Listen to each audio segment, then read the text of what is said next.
नमस्कार मित्रों, आज मैं आपको लोक साहित्य के एक अन्य पक्ष पर कुछ बातें आपसे करूंगा। बहुत ही महत्वपूर्ण पक्ष है जिसकी इन दिनों चर्चा भी हो रही देश में। वह है स्वावलंबन और आत्मनिर्भरता का पक्ष। पिछले दिनों आप लोगों ने देखा सुना कि भारत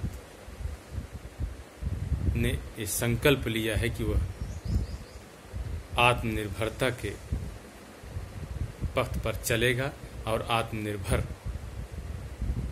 राष्ट्र के रूप में अपनी पहचान निर्मित करेगा। मित्रों, ऐसा है कि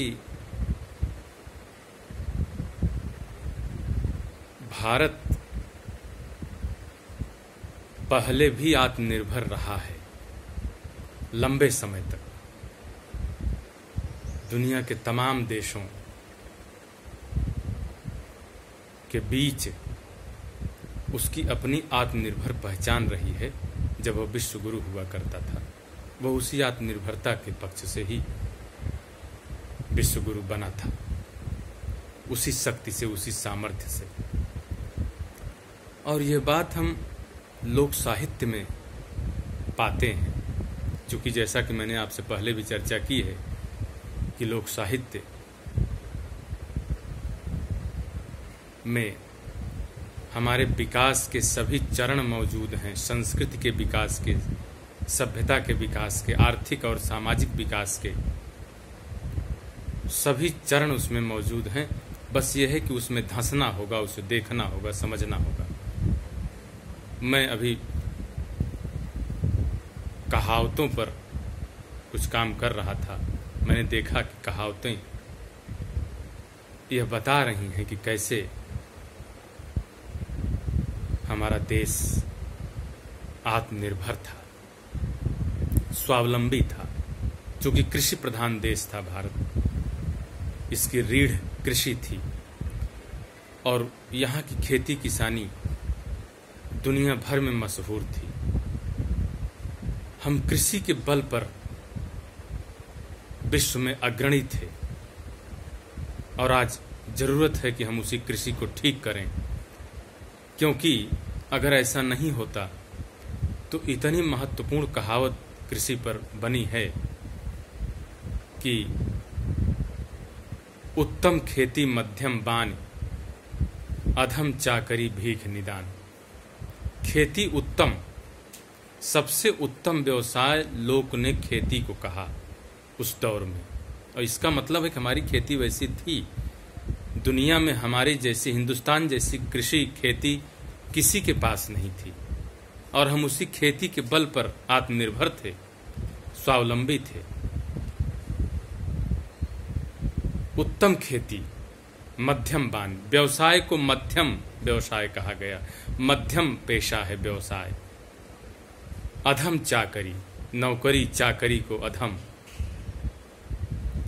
और भीख निदान, भीख सबसे अंतिम चारा है जीवन यापन करने के लिए। तो आप देखें कि आश्चर्य होता है कि आज क्या वही देश है जिसमें कभी उत्तम खेती थी, जिसके बल पर हम कहते थे कि हमारे जितना कोई संपन्न नहीं है। और उसी देश में लंबे समय तक ये स्थिति अभी बीच में बनी रही कि किसान आत्महत्या कर रहे हैं। लाखों लाख किसान रोज खेती किसानी छोड़ रहे हैं। इतना आमूल चूल परिवर्तन, इतनी गिरावट कैसे आई, इसके कारणों पर विचार करना होगा।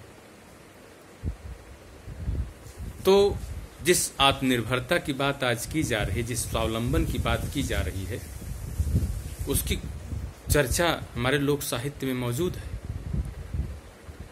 और कहा गया है कि खेती पाती बीनती और घोड़े की तंग, अपने हाथ संभारिए चाहे लाख जवान हो संग। खेती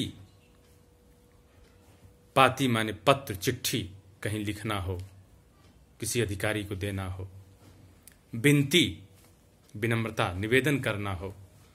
और घोड़े की देखभाल, ये कुछ ऐसे काम हैं जो अपने आप करने होते हैं, उसमें आप दूसरे का सहारा नहीं ले सकते। और परहथ बनिज सदेशन खेती, ये भी कहावत है, महत्वपूर्ण है, आप देखें। परहथ बनिज सदेशन खेती, बिन बर देखे ब्याहें बेटी। द्वार पराए गाड़े थाती, ये चारियों मिल पीटें छाती। परहथ बनिज, दूसरे के हाथ से व्यापार नहीं चल सकता, आपको स्वयं करना होगा। आत्मनिर्भरता का संकल्प है, स्वावलंबन। परहथ बनिज संदेशन खेती, संदेशे से खेती नहीं होती है, खेती अपने हाथ से। नित्य खेती दूसरे गाय, जे न देखे ओकर जाए। खेती नित्य प्रति देखने की चीज है। गाय की देखभाल हर दूसरे दिन आवश्यक है, और जो नहीं देखता है वो उसकी खेती और गाय दोनों नहीं संभलती हैं। तो ये स्वावलंबन है जिसकी चर्चा हमारे लोक साहित्य में मौजूद है।